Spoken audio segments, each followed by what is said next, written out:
Herein are recorded not opinions, but the reflections of one who, for 40 years, has participated in the education of the black, brown, yellow, and white races in both hemispheres and in tropical and temperate regions. Such experience, too, has been with students in all grades, from the kindergarten to the university. The author, moreover, has traveled around the world to observe not only modern school systems in various countries, but to study the special systems set up by private agencies and governments to educate the natives in their colonies and dependencies. Some of these observations, too, have been checked against more recent studies on a later tour. Discussing herein the mistakes made in the education of the Negro, the writer frankly admits that he has committed some of these errors himself. In several chapters, moreover, he specifically points out wherein he himself has strayed from the path of wisdom. This book, then, is not intended as a broadside against any particular person or class, but it is given as a corrective for methods which have not produced satisfactory results.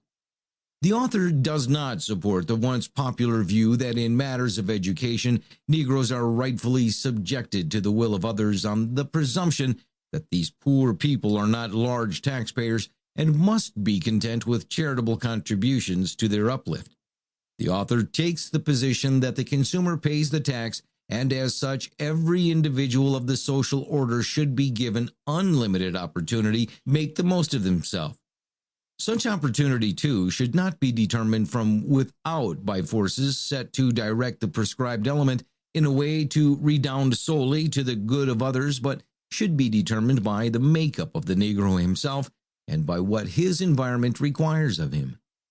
This new program of uplift, the author contends, should not be decided upon the trial and error method in the application of devices used in dealing with others in a different situation and at another epoch.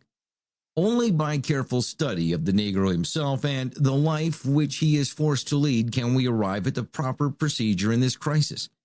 The mere imparting of information is not education. Above all, the effort must result in making a man think and do for himself, just as the Jews have done in spite of universal persecution. In thus estimating the results obtained from the so-called education of the Negro, the author does not go to the census figures to show the progress of the race. It may be of no importance to the race to be able to boast today of many times as many educated members as it had in 1865. If they are of the wrong kind, the increase in numbers will be a disadvantage rather than an advantage. The only question which concerns us here is whether these educated persons are actually equipped to face the ordeal before them or unconsciously contribute to their own undoing by perpetuating the regime of the oppressor.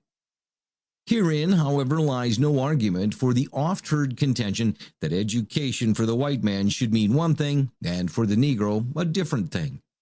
The element of race does not enter here.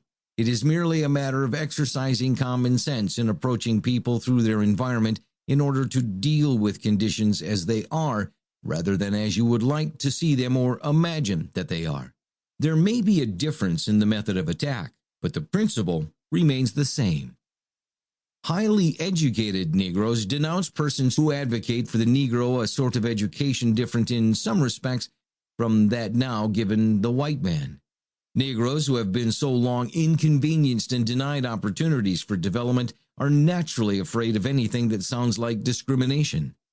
They are anxious to have everything the white man has, even if it is harmful.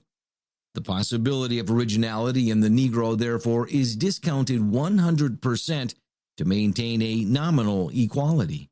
If the whites decide to take up Mormonism, the Negroes must follow their lead. If the whites neglect such a study, then the Negroes must do likewise. The author, however, does not have such an attitude. He considers the educational system as it has developed both in Europe and America an antiquated process which does not hit the mark even in the case of the needs of the white man himself. If the white man wants to hold on to it, let him do so. But the Negro, as far as he is able, should develop and carry out a program of his own. The so-called modern education, with all its defects, however, does others so much more good than it does the Negro because